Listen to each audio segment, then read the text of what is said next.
Então olha só, o texto diz o seguinte: depois disso houve uma festa dos judeus, e Jesus foi até Jerusalém. Ali existe um tanque que tem 5 entradas e que fica perto da porta das ovelhas. Em hebraico, esse tanque se chama Betesda, ou Betesata. Nome estranho, né? Perto das entradas estavam deitados muitos doentes. Quantos doentes? Muitos doentes, muitos cegos, aleijados e paralíticos. E eles esperavam o movimento da água, porque de vez em quando um anjo do Senhor descia e agitava a água, e o primeiro doente que entrava no tanque depois disso sarava de qualquer doença. Entre eles havia um homem que era doente fazia 38 anos. Diga misericórdia.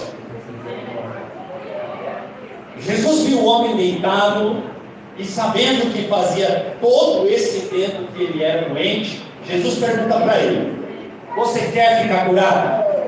E ele respondeu: Senhor, eu não tenho ninguém para me pôr no tanque quando a água se mexe. Cada vez que eu tento entrar, outro doente entra antes de mim. Então Jesus disse: levanta-se, pega a sua cama e ande. No mesmo instante, o homem ficou curado, pegou a cama dele e começou a andar. Glória a Deus, aleluia. E isso aconteceu num sábado. O Espírito Santo fala conosco, abre a nossa mente, revela a nós aquilo que o Senhor quer falar ao nosso coração individualmente como igreja, em nome de Jesus. A definição da palavra compaixão, segundo Aurélio, o pai dos burros. Agora a gente tem Google, né? O Google é rapidinho, dá uma bugada, a gente fica sabendo de tudo. Mas segundo o dicionário, compaixão é um sentimento piedoso de simpatia para com a tragédia pessoal dos outros. E essa compaixão, ela vem acompanhada com o desejo de minorar. Sabe quando a sua mãe colocava aquele ventiolate? Não. Mas sabe quando ela colocava aquele paninho quente, colocava aquele mercúrio para dar uma aliviada na sua dor? É assim, não é? Então, compaixão é isso. A gente é compelido pelo Espírito Santo a ajudar alguém, a diminuir a dor dos outros, a participar espiritualmente na infelicidade alheia, que suscita um impulso altruísta de ternura. Ter compaixão é ter ternura para com o sofredor. É importante nós entendermos que compaixão não é simplesmente sentir pena de alguém. Compaixão não se trata de ficar triste e lamentar a perda ou a dor do outro. Isso acontece mesmo. Não, meus irmãos, compaixão não é só chorar pela dor alheia, ainda que esses sentimentos eles sejam muito bem-vindos e legítimos. A gente pode sentir pena das pessoas, pode sentir dó, a gente pode se entristecer, pode sentir a dor, pode chorar, mas compaixão não é isso. A compaixão, ela é gerada pelo Espírito Santo dentro de nós e ela é muito mais elevada. Todas as vezes que você pensar em compaixão, pense na figura de Jesus. Quando você pensar em compaixão, é no nome de Jesus que você deve pensar, porque ele deve ser lembrado, exaltado e adorado em todos os momentos. Foi exatamente o que aconteceu aqui nessa passagem. O nosso rei, o nosso redentor, é o maior exemplo de compaixão que o universo pode experimentar. E é exatamente por isso que eu trouxe aqui esse texto de João capítulo 5. É um depoimento rápido, é um depoimento direto, é um depoimento simples. Você vê que Jesus não faz muita pirula para orar por ele. Jesus só pergunta e depois Jesus fala o quê? Levanta, toma a sua maca e anda. Já viu a oração mais simples que aquela?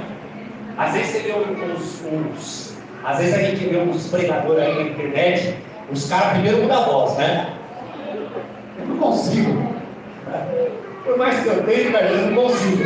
Mas os caras falam, em nome do Deus de Abraão, Isaac e Jacó, segundo. Poxa, aí a gente olha para Jesus, né? E é tão simples. Porque a compaixão estava dentro dele. E a primeira riqueza, a primeira lição que eu quero tirar desse texto com você, desse relato de João, é que Jesus viu aquele homem. Jesus viu um homem deitado. E eu quero jogar um pouquinho de luz ao texto, porque talvez você pense assim: tá bom, doutor, e daí? Tá, Jesus viu, tá, e daí? A gente vê os outros o tempo inteiro. Estou vendo gente no farol o tempo inteiro. Se eu sair daqui 100 metros, eu estou vendo um mendigo, estou vendo um morador de rua, estou vendo gente jogar, estou vendo, a gente vê mesmo. Mas eu quero jogar um pouquinho de luz, porque o texto diz que Jesus e os seus discípulos, eles estavam indo para onde mesmo? Para uma festa. E aonde que era a festa? Era em Jerusalém. Mas que festa era essa? Os judeus celebram 3 festas nesse período: Pesach, Shavuot, e a terceira delas é o Sukkot. Que significa tudo: Páscoa, Pentecostes e Tabernáculos. Os caras são chiques, né? Aqui a gente celebra Carnaval. Não dava para Jesus nascer no Brasil. Que festa celebra? Carnaval. O que tem lá? Misericórdia. Mas lá eles celebravam essas 3 festas e vinha gente de tudo quanto é parte. Todos os judeus, todos os israelitas, sejam filhos de um judeu, de uma judeia, ou sejam filhos de romanos, gregos com judeus, eles saíam das suas cidades e iam para Jerusalém para celebrar essas 3 festas. E Jesus estava indo para lá. Como é que a gente vai para a festa? Dá um tapa no cabelo, põe uma roupinha bonita, tome banho. Jesus estava indo com os discípulos para Jerusalém. Mas, e daí, Bruno? Ele estava indo para uma festa que tem uma representatividade espiritual. Você sabia disso?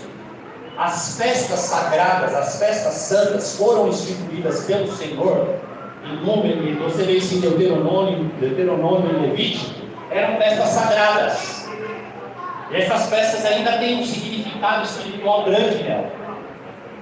Todas se cumpriram em Jesus, mas tem uma que Jesus ainda está cumprindo, eu não vou falar agora. Mas elas são sagradas e elas tinham um significado. O que acontece? As pessoas saíam e elas iam para essas festas aí dos judeus e elas deveriam trazer presentes. E além dos presentes que elas traziam, nenhum tipo de serviço poderia ser realizado. O único que podia realizar o serviço era o sacerdote. O único. Veja só o que acontece. Olha que revelação poderosa. Lá em Levítico 23 está descrito assim: diz que dois pães assados eram oferecidos e levados pelo sacerdote diante do Senhor, sem contar o sacrifício cruento pelo pecado e ofertas pacíficas. E agora olha só que revelação poderosa. Esses procedimentos, além de serem uma manifestação de agradecimento, eles representavam 2 coisas: liberdade e regozijo. Jesus estava indo para uma festa que representava liberdade e regozijo. Mas quando ele está passando, ele vê um homem, cara, 38 anos, estava preso a uma enfermidade, e que há 38 anos não conseguia nem celebrar, nem se alegrar com nada, em virtude da sua condição e da tristeza. E talvez essa seja exatamente a história da sua vida, meu amigo. Talvez você que está me assistindo agora está preso. Está preso a uma doença, a uma enfermidade, está sem alegria, não consegue se levantar, está deitado no chão triste da vida, preso a um passado sombrio. Eu quero declarar que nessa manhã, Jesus está subindo para a festa. Nessa manhã, Jesus está passando aí no tanque da sua vida. E nessa manhã o sobrenatural vai acontecer, porque por onde Jesus passa a cura, a libertação, a alegria, a novidade de vida, as coisas velhas passam, tudo se faz em novo, e você vai glorificar o nome dele. Jesus está passando no tanque das aflições da sua vida. Eu não sei quanto tempo faz que você está preso, eu não sei quanto tempo faz que você está deitado, eu não sei quanto tempo faz que as pessoas não veem alegria no seu rosto, eu não sei quanto tempo você está passando por esse deserto e vale, mas de uma coisa eu sei: o dia do Pentecostes chegou hoje. Glória a Deus. É dia de alegria e regozijo na presença do Senhor. Se Jesus vive e tem poder, nessa manhã você será liberto e curado em nome de Jesus. Queridos, muitas vezes nós nos questionamos: será que Jesus não está me vendo? Será que Jesus não está percebendo a minha dor? Será que ninguém que está passando aí em volta vai estender a mão para me ajudar? Será que ninguém vai me colocar no tanque? Porque para pensar, tinham doentes ali de todos os tipos. Talvez tinha gente passando ali naquele tanque que tinha uma mão mirrada, mas o cara falava, o cara via, o cara andava, o cara se alimentava, o cara fazia. Mas o doente vai dizer que não tinha ninguém que o colocava no tanque. Cada um estava muito preocupado consigo mesmo, com sua própria dificuldade, com seu próprio problema. Ouça o que o Espírito Santo vai te dizer nessa manhã: você jamais saiu do radar de compaixão de Jesus. Você está no radar da compaixão de Jesus. Assim como ele viu aquele homem deitado naquele chão da multidão, ele está te vendo agora. Ele conhece o teu choro, ele conhece o seu clamor, ele conhece a sua necessidade e ele virá para te salvar. Crê no Senhor Jesus e vai ser salvo tu e a tua casa. Ainda nessa questão do ver, eu aprendo uma lição valiosa com Jesus. São muito valiosas sobre o radar da compaixão. Alguém tem a mentalidade de Cristo, está com o radar da compaixão acesa. E eu não estou falando aqui de ativismo social. E está cheio de igreja que quer fazer ativismo social. O fulano vai lá, aí ele troca. Ao invés de ele acender uma vela e matar um frango, ele doa 50 cestas básicas para fazer um higiene mental. E fica feliz da vida. Jesus nunca pediu isso para ninguém. Já viu Jesus pedindo oferta para alguém? Jesus só pede uma coisa para você. Assim como ele pediu para aquele homem rico, aquele jovem: vai, larga tudo que você tem, vende e segue-me. Vem reproduzir os meus passinhos. Vem aprender comigo que sou manso de coração. É isso que Jesus quer. Então, o radar da compaixão de Jesus, ele nos ensina que nós devemos estar atentos. O crente deve aprender que mesmo em meio aos dias de dor, mesmo em dias de luta, mesmo em dias de dificuldade, o radar de compaixão dele deve estar atento.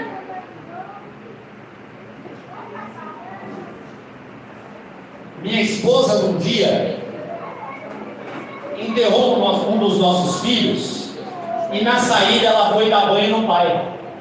Porque meu sogro usava fralda, eu tinha botado as duas pernas. Para mim isso é compaixão. Ninguém sabia, ninguém estava vendo, ninguém sabia que ela estava saindo do enterro do filho para ir dar banho no pai. Às vezes você pode estar muito bem também, próspero, abençoado, com riqueza, sem muitos problemas sérios, em nome de Jesus, que vem esse tempo na sua vida. É isso que a gente quer mesmo. A gente quer comer o melhor dessa terra, a gente quer viver bem, a gente quer ser próspero, a gente quer se amar, a gente quer caminhar na presença do Senhor. Mas mesmo nesse tempo, o seu radar de compaixão tem que estar atento às pessoas. Seu radar de compaixão não é dinheiro. Esquece esse evangelho maldito. É um abraço, é uma palavra, é uma oração, é um aperto de mão, é estender a mão para alguém e levantar: vem aqui, vem para perto de mim, vou colocar você na minha fábrica, para você ter um lugar para dormir. Isso é compaixão. E nós cristãos temos que reproduzir isso no nosso dia a dia, senão não se chama de cristão. Não fala que você é crente, Está cheio de gente aí falando que é crente, só envergonhando o nome de Jesus. As pessoas falam assim para mim: Dodô, seu Jesus é espetacular, seu Jesus é maravilhoso, ele é uma bênção, mas o fã-clube dá um trabalho. Está cheio de fã-clube de Jesus. Jesus não mandou ninguém montar fã-clube. Jesus falou: aquele que quer vir após mim, tome a sua cruz e siga-me. Como anda o seu radar da compaixão? Quem você tem visto nesses dias? Para onde a dor tem apontado os seus olhos? Para a dor de quem os seus olhos estão apontados? Como está o seu radar de compaixão? A Bíblia diz que o solitário ele busca o seu próprio interesse e ele se insurge, ele se levanta contra a sabedoria de Deus.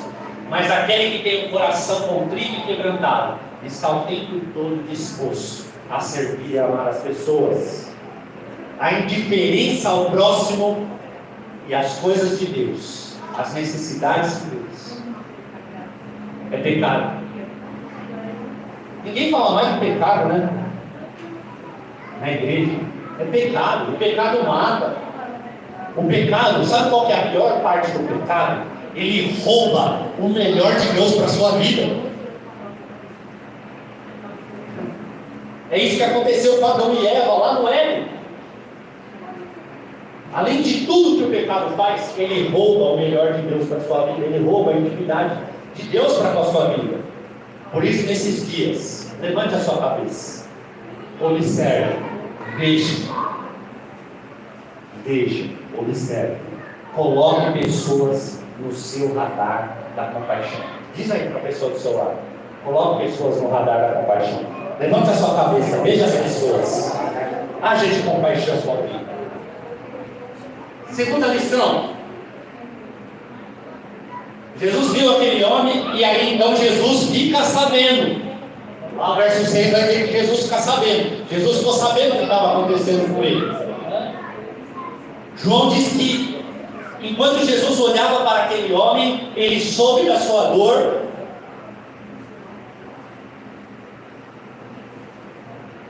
E então depois ele vai de encontro a ele. Mas o que isso quer dizer? Quer dizer que alguém próximo a Jesus trouxe a história daquele homem.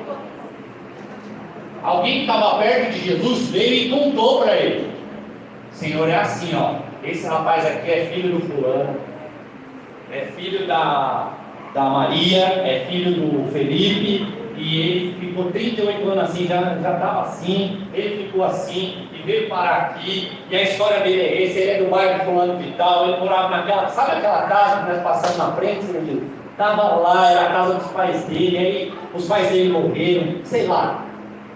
Alguém trouxe o caso para Jesus. Alguém que estava lado a lado com Jesus relata a história de sofrimento de alguém que vivia aprisionado há 38 anos. Muito provavelmente os discípulos também estavam com a cabeça na festa. Os discípulos também estavam com os olhos na festa. Mas o radar da compaixão deles estava atento, estava ativo, estava aberto. Saiba, querido, que como os discípulos de Jesus, uma das nossas maiores missões é colocar diante de Jesus o sofrimento dos outros. Sabe como você faz isso? Intercedendo por alguém. Quanto tempo faz que você não intercede por alguém? A intercessão é diferente de oração. Lembra da oração modelo? O Pai Nosso.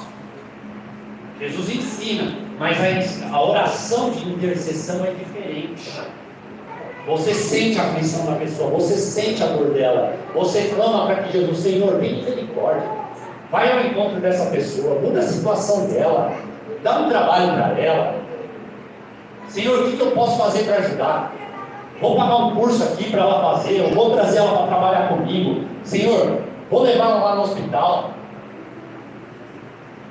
É intercessão. Interceder é quando você intercede, você entra na história, entendeu? Interceder é entrar na história das pessoas e interceder por ela diante de Jesus.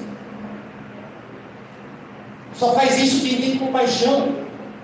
E nós, como os discípulos, somos chamados a contar as histórias das pessoas, de sofrimento das pessoas para Jesus. Porque muitas vezes as pessoas estão tão destruídas, tão deitadas no chão, tão quebradas, tão sem alegria, que elas não conseguem abrir a boca para orar. Talvez você já tenha passado algum momento desse na sua vida. E aí você então intercede. É aí então que você apresenta a história das pessoas. Eu crentez fica esse negócio de intercessão. Vou lá na reunião de intercessão. Só tem louco que fica gritando lá, não vou lá não. Não, interceder é o seguinte: é você contar a história de alguém para Jesus. Você dobra seu joelho e fala assim: Jesus, eu vou contar a história do Joãozinho. Eu vou contar a história dele e vou embora. Eu vou sair correndo, mas eu vou contar. Sabe o que vai acontecer? Jesus vai te ouvir. E a salvação vai chegar na vida do Joãozinho. E a vida dele vai ser usada. E ele vai ter te usado para ser uma bênção na vida de alguém. E isso vai contar, porque você vai estar juntando tesouros nos céus. Olha que bênção. Para que Jesus tivesse compaixão daquele homem, alguém teve que se importar e falar para Jesus da situação. Querido, como anda a nossa vida de oração? Em direção às pessoas, e não só a direção do me dá, me dá, me dá, me dá, me dá. Faz. E o Senhor fica olhando aquilo. Você sabe, eu fico imaginando Jesus olhando para nós.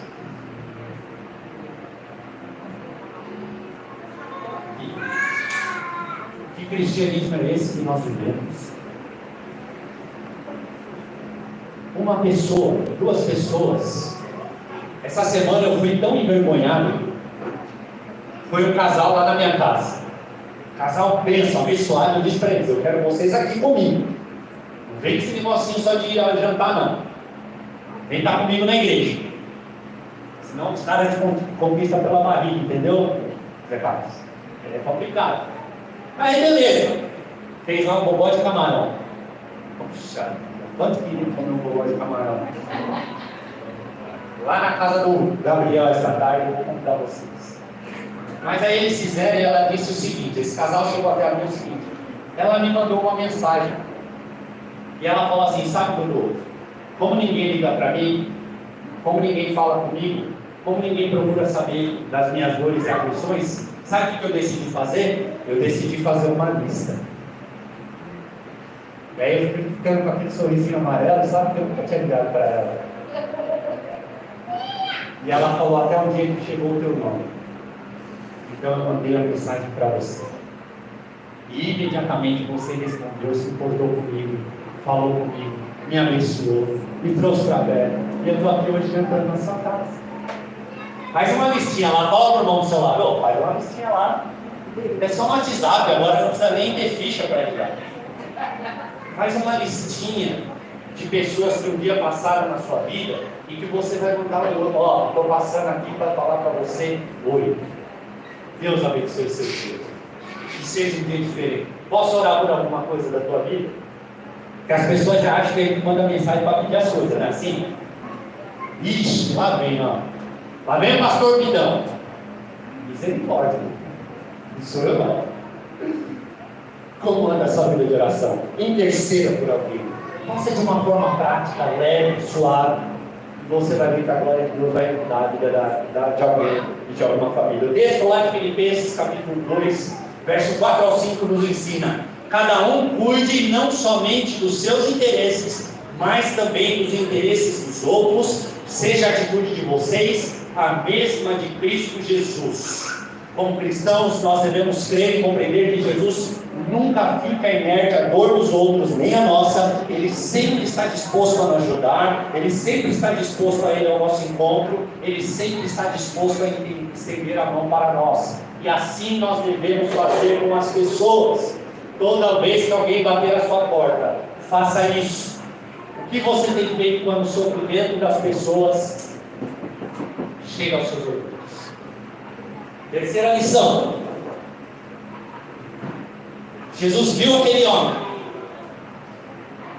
Jesus fica sabendo o que aconteceu com ele. E então Jesus perguntou: eu ouvi, me falaram, mas agora eu quero saber da fonte. Ixi, se inventar tanta fofoca na igreja, irmão, fala sério, dá glória a Deus aí. Jesus ouviu, ficou sabendo, e aí o que ele faz? Ele vai até o encontro daquele homem e ele pergunta. O fato de Jesus ter visto e conhecido a história daquele homem não foram suficientes para que o milagre acontecesse na vida dele. O milagre não se limita a Jesus ver e ouvir sobre o seu sofrimento, e nem sobre o sofrimento do paralítico. Jesus efetivamente se moveu até aquele homem e ele perguntou. Jesus vai perguntar para você nessa manhã, como ele perguntou para o homem: você quer ficar curado? Vou repetir: você quer ficar curado? Sim.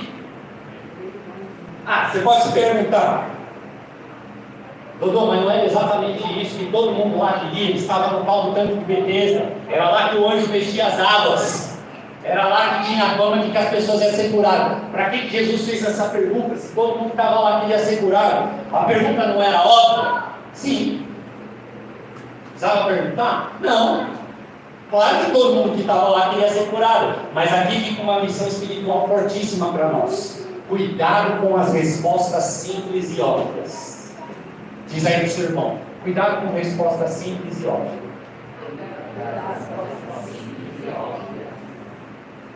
As respostas simples e óbvias, elas fazem muito sentido. Muitas vezes elas fazem sentido. Sim, não, é isso aí, vamos que vamos.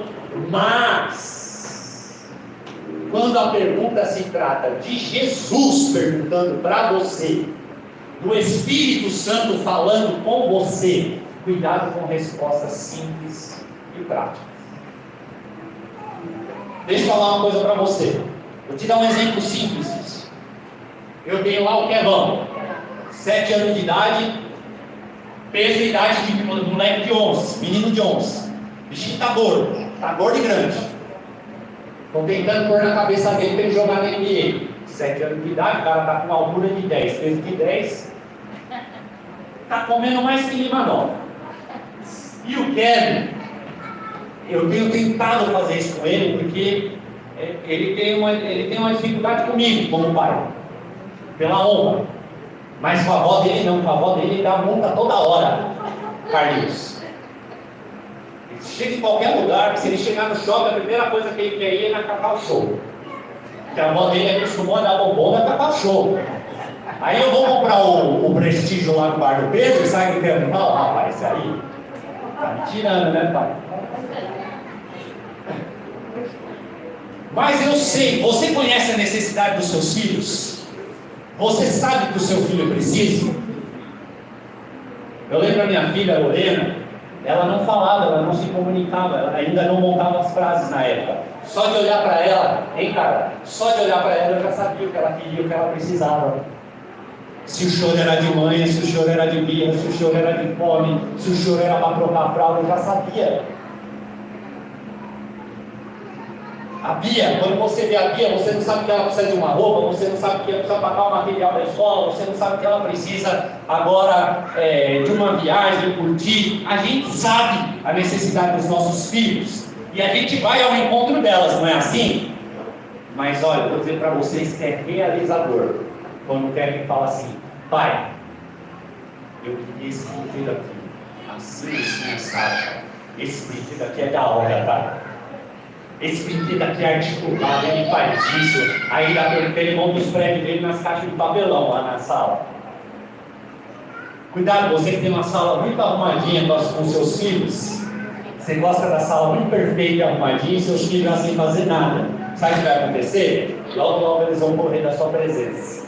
Deixa os moleques brincar, deixa as meninas brincar, deixa as bolas, depois se arruma.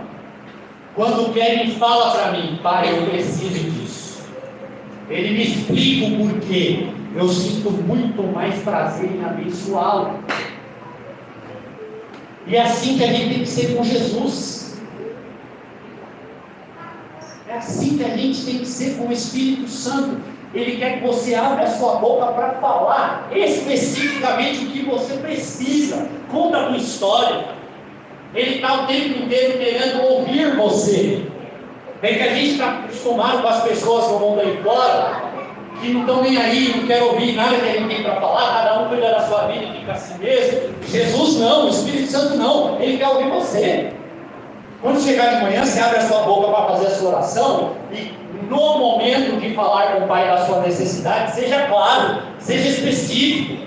Ele responde ao Senhor no verso 7: eu não tenho ninguém para me pôr no tanque quando a água se mexe. Cada vez que eu tento entrar, outro doente entra antes de mim. Eu já vi muitos pregadores aí afirmando que o homem estava tão preso à sua condição de vida, que é por isso que ele não foi objetivo. Por isso que ele virou e não falou assim: eu quero ser curado. Está errado. O texto está mostrando isso. Isso aí vem da cabeça das pessoas. É muito pelo contrário. A verdade é que aquele paraplégico, vamos colocar no lugar dele, ele estava afirmando com todas as letras a Jesus: Senhor, por mais que eu queira, por mais que esse seja o desejo do meu coração, por mais que pareça óbvio a minha condição deitada aqui nesse chão, por mim mesmo eu não consigo, eu não tenho forças, eu não posso fazer por mim mesmo, Senhor, eu não consigo atingir esse objetivo, eu dependo inteiramente do milagre do Senhor na minha vida. A dependência total de Jesus é um gerador de milagres na sua vida.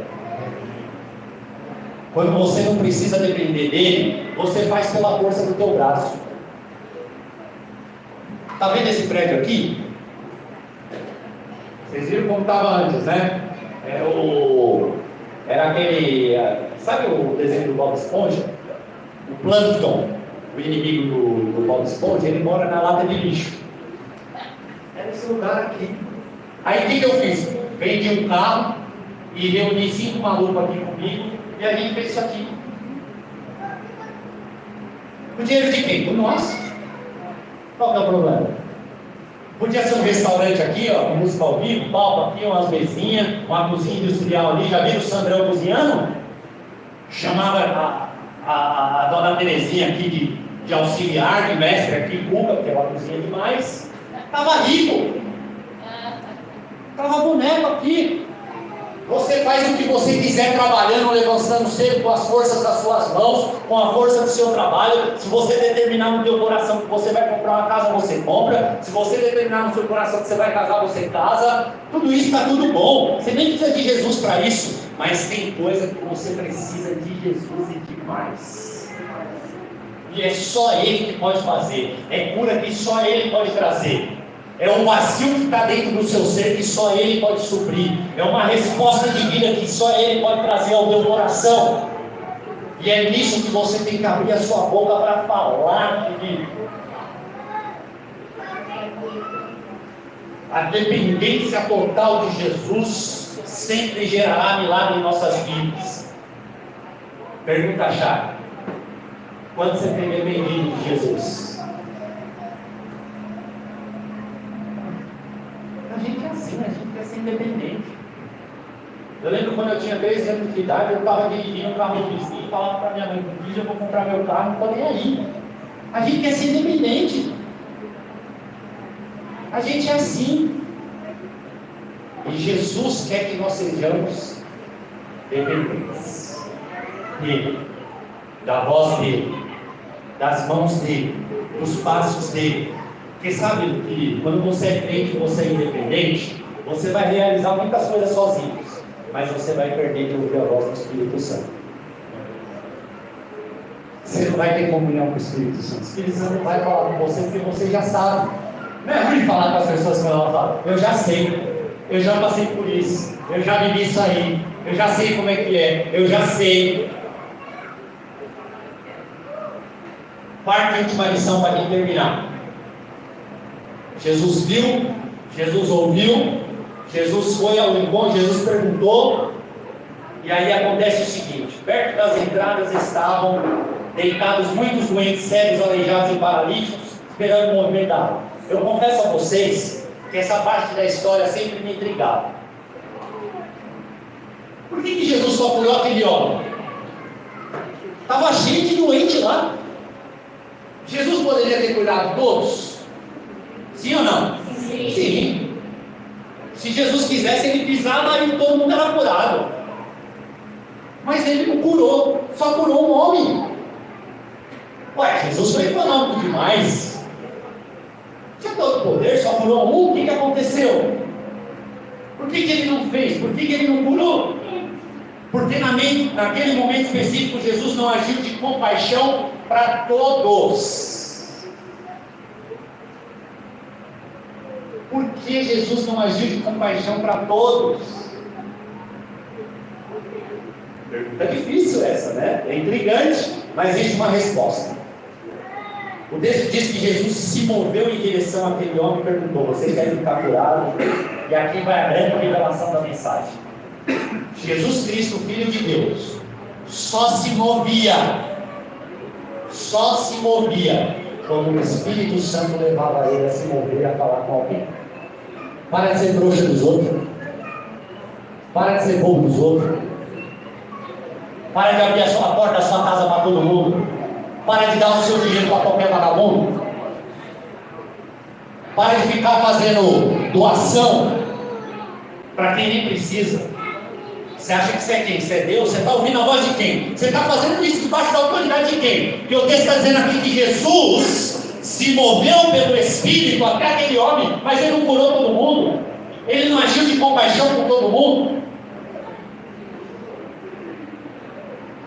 Um dia ele agiu em compaixão para com todos. O texto de João, capítulo 3, verso 16, vai dizer que Deus amou o mundo de tal maneira que deu seu Filho unigênito para vir à terra e para morrer por mim e por você, para que todos aqueles que nele creem não pereçam, mas tenham a vida eterna. Essa é a compaixão de Jesus com todos. Mas ele não fez. Ouça a voz do Espírito. Muitas vezes a gente se mete em confusão, porque a gente vê alguém passando uma necessidade, a gente vê alguém fazendo alguma coisa, então eu já sei o que eu tenho que fazer, eu já sei, eu vou, está aqui, é isso aqui, tá lá.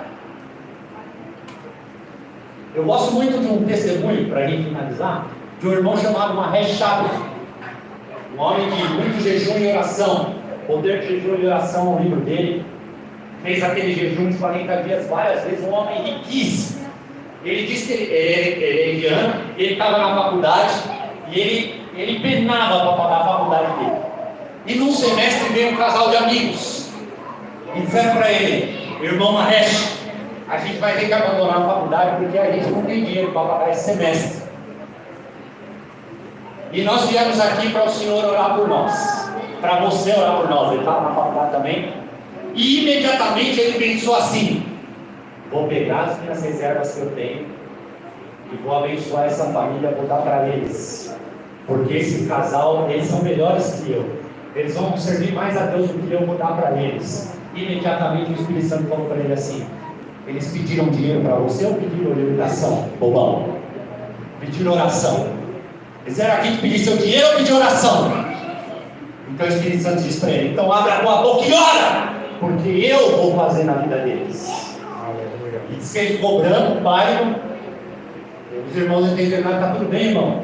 Tudo bem, irmão Mahesh? Não, está tudo bem, eu vou orar por vocês. Orou por eles, e no final daquela semana eles chegaram felizes da vida. Olha, irmão, veio aqui um fulano abençoado, rico, pagou todos os anos da nossa faculdade. Glória a Deus.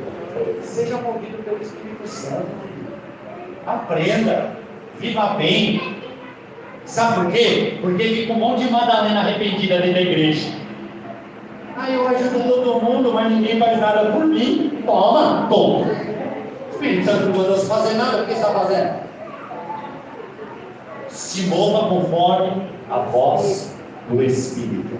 Você e eu só somos capazes de agir com compaixão em direção a alguém, ao outro, quando nós somos direcionados pelo Espírito Santo. Nossa missão na terra é reproduzir os passos de Jesus. E uma das suas maiores marcas e legado foi a compaixão. Qual será o legado que você vai deixar para a sua família, para os seus filhos? Qual o legado que você vai deixar? Nós estamos vivendo tempos onde aqueles que querem adorar o Espírito Santo e a Jesus, mesmo em meio a lutas, mesmo em meio às dificuldades, mesmo em meio às tribulações, mesmo em meio a um mundo chato, um mundo de gente ruim, como nunca teve antes, cristãos que querem amar e servir as pessoas, que querem estar de braços abertos para aqueles que estão interessados em receber a Jesus, em buscar uma nova vida, em serem perdoados, a mudarem a sua história. Você quer fazer parte disso? Você quer ser um desses cristãos movidos pelo Espírito Santo, que vem às pessoas em compaixão? Feche seus olhos. Curva a sua fronte. Ver, ouvir, perguntar, se mover em direção às pessoas. É algo que todo cristão verdadeiro, impulsionado pelo Espírito Santo, deseja de todo o coração fazer. Eu quero orar para que nessa manhã, através da sua vida, muitos paralíticos espirituais sejam curados. Muitos necessitados da graça, da misericórdia e da salvação de Jesus sejam nessa manhã curados. Muitos que estão desesperados sem saber o que fazer, precisando ouvir de Jesus, ouçam através da sua boca, porque assim você estará juntando o tesouro dos céus. Senhor Jesus, obrigado. Obrigado porque a tua palavra, ela é tão poderosa, que ela penetra a nossa alma ao ponto de fazer divisão entre juntas e medulas. A sua palavra se renova cada manhã, e ela fala conosco no coletivo, mas também individualmente. Eu tenho convicção que o teu Espírito Santo está falando no coração de muitos aqui nessa manhã. O seu coração está falando com alguém aí que está me assistindo na internet nesse exato momento. Que o radar de compaixão dos meus irmãos aumente nesses dias, para que eles estejam atentos à voz do Espírito Santo e realizem a tua vontade.